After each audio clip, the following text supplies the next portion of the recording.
PR Sivasankar, പരാതി ഉന്നയിച്ചയാളെ പാർട്ടിയിലേക്ക് എടുത്താൽ പരാതിയുടെ സാങ്കത്യം നഷ്ടപ്പെടുമെന്ന് ഇന്ന് മനസ്സിലായല്ലോ അല്ലേ? കാരണം അതൊരു രാഷ്ട്രീയ പ്രേരിതമായ ആരോപണമായി മാറിക്കഴിഞ്ഞിരിക്കുന്നു. ചുരുങ്ങിയ പക്ഷം ഇന്ന് CPM സംസ്ഥാന സെക്രട്ടറി പറയുന്നതനുസരിച്ച് പരാതി ഉന്നയിച്ച ഷോൺ ജോർജിനെ ആ നദിയെ ആ തോടിനെ നദിയിലങ്ങ് ലയിപ്പിച്ചു. അപ്പോൾ തോട് നദിയിൽ ലയിച്ചു കഴിഞ്ഞാൽ പിന്നെ തോട്ടിലൂടെ ഒഴുകി വന്ന എല്ലാം, അത് അവശിഷ്ടമാണെങ്കിലും അതല്ല തെളിഞ്ഞ വെള്ളമാണെങ്കിലും അത് പാർട്ടിയുടെ സ്വന്തമാണ്. അപ്പോൾ ഇനി ഈ അന്വേഷണവും പാർട്ടിയുടെ താല്പര്യപ്രകാരമായി തീരും. അതാണ് CPM സംസ്ഥാന സെക്രട്ടറിയുടെ ന്യായീകരണം.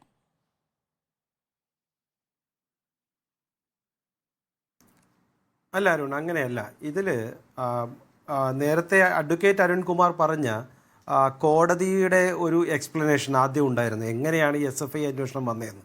അതിൽ അഡ്വക്കേറ്റ് അരുൺകുമാർ ആ കോടതിയിൽ ഇല്ലാഞ്ഞിട്ടാണോ അതെയോ ഉള്ളത് കേട്ടിട്ട് വിഴുങ്ങിയതാണോ എന്ന് അറിഞ്ഞുകൂടാ. കാരണം രണ്ട് കാര്യങ്ങൾ അദ്ദേഹം ഒന്ന് വിഴുങ്ങിയിട്ടുമുണ്ട്, ഒന്നല്പം പുഴുങ്ങി പറഞ്ഞിട്ടുമുണ്ട്. അപ്പോൾ ഈ വിഴുങ്ങിയ കാര്യം എന്താണെന്ന് വെച്ച് കഴിഞ്ഞാൽ കോടതിയിൽ അന്ന് പോയ എല്ലാവർക്കും കേട്ടതാണ്. അഡ്വക്കേറ്റ് അരുൺകുമാർ ഉണ്ടെങ്കിൽ കേട്ടിട്ടുണ്ടാവും. അതായത് അന്ന് ജഡ്ജി ചോദിക്കുന്നുണ്ട്, നിങ്ങൾ ഈ SFI അന്വേഷണം നടത്താൻ തയ്യാറാണോ എന്ന് സെൻട്രൽ ഗവൺമെൻറ്റിൻ്റെ അഡ്വക്കേറ്റിനോട് 3 പ്രാവശ്യം ചോദിക്കുകയും അദ്ദേഹം പറഞ്ഞത് അതെനിക്ക് കൺസേൺഡ് ഓഫീസറോടും അതല്ലെങ്കിൽ അതോറിറ്റിയോടും ചോദിക്കണം, then only I can explain about it എന്ന് അദ്ദേഹം പറയുമ്പോൾ again and again explain, the court has been again asked. അപ്പോൾ അരുൺ മറക്കാതിരിക്കാൻ മറ്റൊരു കാര്യവും കൂടി ഉണ്ട്. അവരുടെ അഡ്വക്കേറ്റ് പറയുന്നുണ്ട്, കോടതി ഒരു ഉത്തരവിലൂടെ ഈ ഒരു പ്രത്യേക അന്വേഷണത്തിന് സമ്മർദ്ദം ചെലുത്തുകയാണോ എന്ന് സീനിയർ അഭിഭാഷകൻ, സുപ്രീം കോടതിയിൽ വന്ന അഭിഭാഷകൻ ചോദിക്കുന്നുണ്ട്. അപ്പോൾ അങ്ങനെയൊന്നുമല്ല, ഇദ്ദേഹം ഇൻട്രീം ഉത്തരവിൽ ചോദിച്ചിരിക്കുന്നു, അന്വേഷണം ചോദിച്ചിരിക്കുന്നു, whether you are interested or not എന്ന് വീണ്ടും വീണ്ടും ചോദിക്കുന്നു. അങ്ങനെയാണ് ഇത് SFI അന്വേഷണത്തിന് സുപ്രീം കോടതി ഒരു കോടതിയുടെ ഉത്തരവിൻ്റെ ഭാഗമായിട്ട് ഈ അന്വേഷണത്തിന് ഉത്തരവിടുന്നത്. അതല്ലാണ്ട് കേന്ദ്ര ഗവൺമെൻറ്റിന് ഇത് അങ്ങോട്ട് SFI അന്വേഷിച്ച് കളയാം എന്നുള്ള കാര്യം കൊണ്ടല്ല. പക്ഷേ SFI അന്വേഷിക്കേണ്ട കാര്യങ്ങളുണ്ടോ എന്നുള്ളത് രണ്ടാമത്തെ കാര്യം. അത് രണ്ടാമത്തെ ഉത്തരം പറയാം. ഇത് അന്വേഷണം വന്നത് എന്തിനാണ് എന്നുള്ളതാണ്. ഞാൻ ആദ്യത്തെ ഒരു പടിയിലേക്ക് കടക്കാം. ഇവിടെ നിരന്തരമായി അഡ്വക്കേറ്റ് അരുൺകുമാർ, ഞാൻ മറ്റേ ഒരു എന്താ പറയുക കുക്കപ്പ് സ്റ്റോറി എന്ന് പറയുന്നുള്ള കാരണം എനിക്ക് 2 സെക്കൻഡ് കൂടുതൽ തരണം.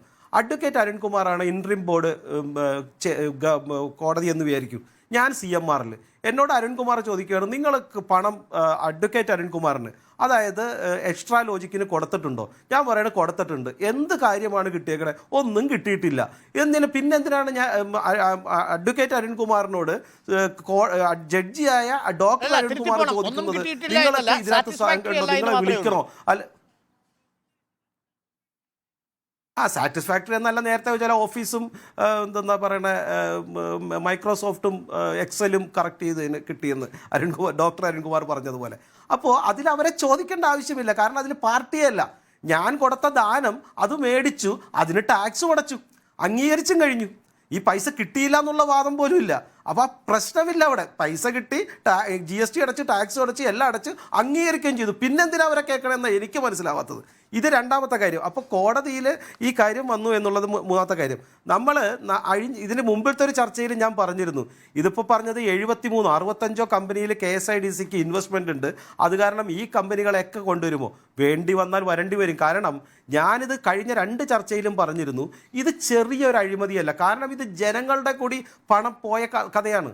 കാരണം CMRL 13.5% 14% ഷെയറുള്ള KSIDC വഴി സംസ്ഥാനത്തെ ജനങ്ങൾക്ക്, മറിയക്കുട്ടിക്കും അതുപോലെ ആത്മഹത്യ ചെയ്ത കർഷകനും കിട്ടേണ്ട പണമാണ് ഈ സംരംഭകയുടെ അക്കൗണ്ടിലേക്ക് പോയിട്ടുള്ളത്.